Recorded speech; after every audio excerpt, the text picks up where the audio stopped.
tonight I have a special treat. Most of the, well, not most of the cast, but part of the cast of the Italian Zombie movie Part 1 and 2.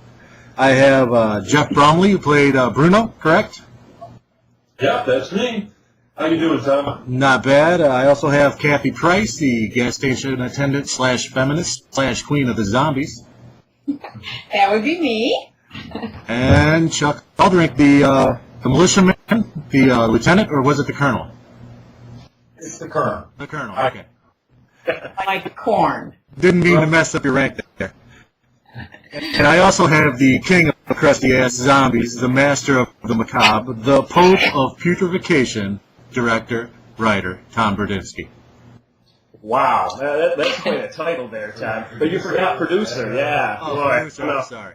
Feel slighted. I liked that crusty part, though. Yeah, thanks. So anyway, how's sales going with the film? I know you've been doing a lot of festivals, a lot of conventions. How's it going? Oh, it's been awesome. Our July, our movie kind of first came out, I want to say, October, November-ish was when we first got it out where we could sell it. And we had a real good Christmas time and all that stuff like that. And then July rolled around, and between being on Midnight Mausoleum and doing the Fright Night Film Fest, and actually, as you'll recall, we had a banner on the Beyond Nerds website during that month as well. And our July was actually our biggest sales month of all. We even doubled our December on that month. Oh, good. So, yeah, we made a lot of money in July. Very good month, and we're hoping to continue it now. We're getting, towards the next Halloween season here. So anyway, I know there's a lot of references to Italian films, so much of the character names, a lot of scenes are from the Italian zombie movies, and a lot of the exploitation cannibal movies from the 80s. Is there any one thing that sticks out in your mind that you put in that nobody's really gotten yet? I don't know. I've actually been really impressed. From our very first film festival, which was Trauma Dance, I've had people come up to me and actually point out, I know where you got that shot from. Or, that scene's right out of Burial Ground. Or this or that. And I don't think I've had anybody miss anything to this point. It's been, I think some people have read a little too much into the movie, maybe, that I really didn't put in there, but of course I took credit for it. But it's been a lot of fun. I know the Jeff's eye gouge at the beginning of it. That's definitely a Fulci reference. Oh, absolutely. Absolutely. Took it right out of that film. We just kind of switched the sex of the characters and used a rusty nail instead of a big splinter. Speaking of Jeff, between your Bruno character and the Ruggiero character, was there a lot of rivalry on set there? Honestly, I don't think we were ever together in one scene. I don't think we filmed, on the same day ever during the entire shooting. And, that shooting actually spanned, several years. So, I think if we were face-to-face, definitely there would be a rivalry, and I'd win. No doubt. He is kind of the half-assed anti-hero, isn't he? Yeah, well, and Jeff is a former Navy SEAL, and Dan Grams is a credit manager, so who's going to pick in that way? I see. Yeah, I heard there was an interesting story about the sheriff showing up when you guys were shooting some zombie heads. Oh, yeah, that's absolutely right. We were out at our special effects guy, Joe Tardani. We were out at his house, and we were working on special effects, and basically what we were doing is we were taking our shotguns and using them to explode our fake heads. And, it was starting to get dark. We had a few beers and stuff like that. And if you ever get a chance to talk to Keith, you can ask him how he was able to actually miss one of the heads from 4 feet away with a shotgun. But back to the original story, as we're shooting, I can see some headlights coming down, towards us. And actually, I was thinking that it might be Dan because he was going to show up a little bit late. And lo and behold, the car pulls up. And it's dark enough that, we can't see the gun balls on it or anything. And all of a sudden you hear this, "Do you have guns?" And you're like, "Yes." "Put them on the ground now." Okay. So we put them, "What are you guys doing out here?" And then, at that point, we had a flashlight shining on us and stuff like that. Sure enough, it's the police and the neighbors had called and stuff. But They put their lights on? No, they never put their gun balls on. No, they never put the flashers on. And, and once we explained, what we were doing, he was fine with it. Of course, we're standing around all these beer cans and stuff like that. I thought for sure one of us was going to get hauled in, but he ended up being pretty good about it. And when you think And when you think about it, there was just this wall of gore and guts behind where we'd been shooting because, we're shooting up at these heads and we're just blowing, guts and pieces all over the trees, behind us. So it must have really looked pretty surreal for this sheriff pulling in and seeing that. But officer, we're making a movie. Yeah. Really, we are. Bunch of Midwesterners with guns and beer cans laying everywhere, huh? Yeah, Michigan, that. I'm sure some militia thoughts came to mind with this guy. Oh my goodness. I was going to ask Chuck about that. Have you ever heard any shit from the Michigan militia or anything?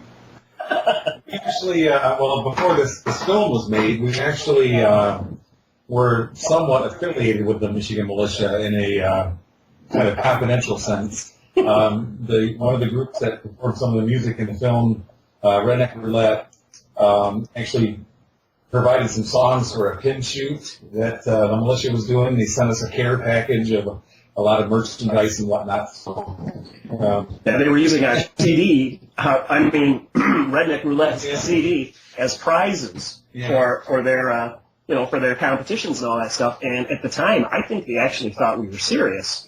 But sort of like our Italian Zombie movie, the songs are played straight, but they're parodies. They kind of make fun of this kind of stuff. And it was quite an experience to have those guys actually be corresponding with us for a while. Michael Moore actually got a hold of us for Bowling. inclusion of the music for Bowling for Columbine. Right, yep. He got in touch. He wanted to use some of our music for that. I think he also thought we were serious militia guys, and he figured it out. I think right about the time I heard about the Italian Zombie movie and first read the first press and stuff on it, the Hutari thing was going on, and they arrested a guy in a trailer park in Sandusky, Ohio, which is about 20 minutes away from where I live. So. Oh, wow. Sorry about that. Anyway, Kathy, I kind of felt a connection with your character because I used to be a gas pump jockey in high school. Did you double charge everybody? No, not really. That was back in the day. But anyway, I hear that you were pretty disturbed about the fact that your dog didn't really mind you being torn apart by zombies in your scene. Well, I thought her reaction would be different. I really did. I thought she would be a little more excited, animated and stuff, but she was more just intense on the zombies in the river. She really was interested in those. Yeah, she pretty much was not doing anything to defend you at all. No, she And, let those zombies just get me. I think she was thinking, finally.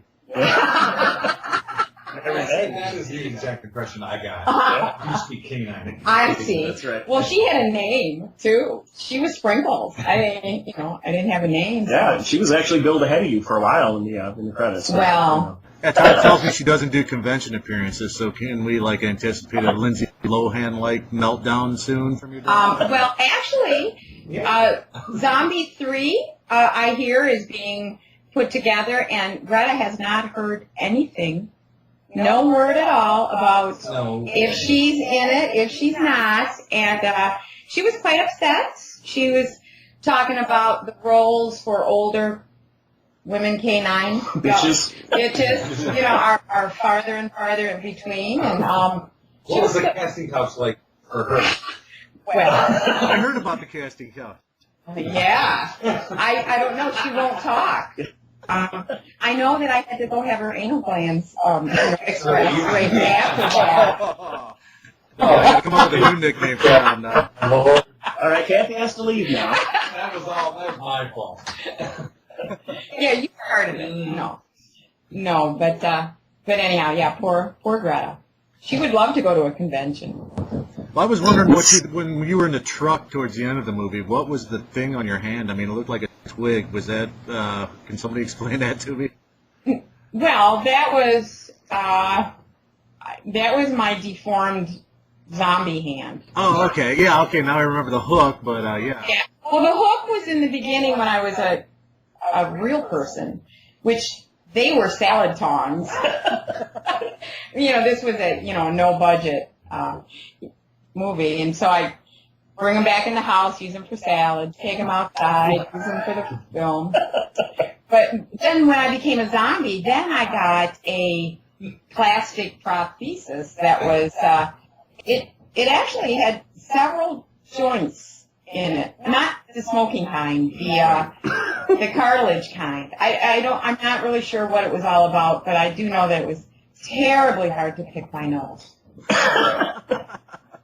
Yeah, and I also know you've kept that. I do. You've not given that back to me. I have that. So, You might. I guess that's insurance. That requires us to put you in the next one. That's right. I'm never getting it back. Uh-huh. I have a half a leg or a half of a foot actually in the back of my car from something. Oh, I hope you don't get pulled over with that. Yeah, that'll. Yeah, I know. I always thought about this too. So Jeff and Chuck, no sex scenes between you. No, thank God. Well, wait, But I know if we had one, I'd be pitching and he'd be catching. Well, actually, there might be a blooper here, somewhere.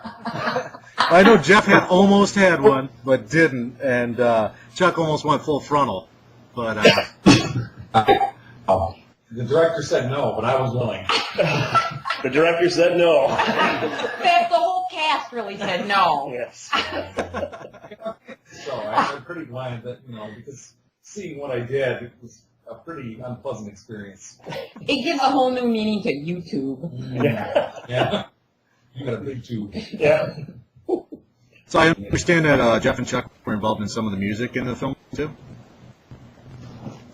Yeah. I'll start that one off. But yeah, and the Jeff actually did some of the keyboard work on the movie, and Chuck was the drummer, and I think played some bass on a lot of music. I did some keyboard and guitar work, and we've been in bands, the three of us together. Gosh, since what? We're like 15 or 10 or a couple of years. Yeah, I mean, we used to write dirty little parody songs and send them to Howard Stern and radio stations and all this stuff. So we've always done that kind of stuff together. Somehow that makes sense with you, Tom. It does, kind of. Just me? How about these other people here? Well, is it just me, or was there a lot of beer involved in making this movie? You know, if you look on the ground during the big zombie battle scene where Keith Zahn, who plays Jeremiah Revere, is fighting the zombies and Jeff is trapped in the tent, somehow he's super glued in there and he can't escape. That was Look hilarious, by the way, the super glue. It is. I think that was a bit contrived. Yeah. But look on the ground in that scene, and there must have been, 50 beer cans out there. They were just props, though, right, guys? Right. I was told that if I ever have Jeff bring me a beer, I should watch and make sure it has foam in it. Absolutely. Yeah. Just make sure it's got a good seal on it, and then you'll be fine. What's the story behind that? Never give him a glass. Just don't piss me off. That's the story, I come from a different world. I come from, from the SEALs and stuff like that. And, if you upset us, if you piss us off, we're practical jokesters. And so if somebody, leaves a, empty glass or a glass lying around or a beer can lying around or, God forbid, a toothbrush or something, we might be willing to do something to it, without telling you. So what causes the foam to disappear, Jeff? Yeah, well, it's probably the salt. I'm speaking that, Jeff. I'm looking back. Okay, good. I had that terrible infection at one time. That was me.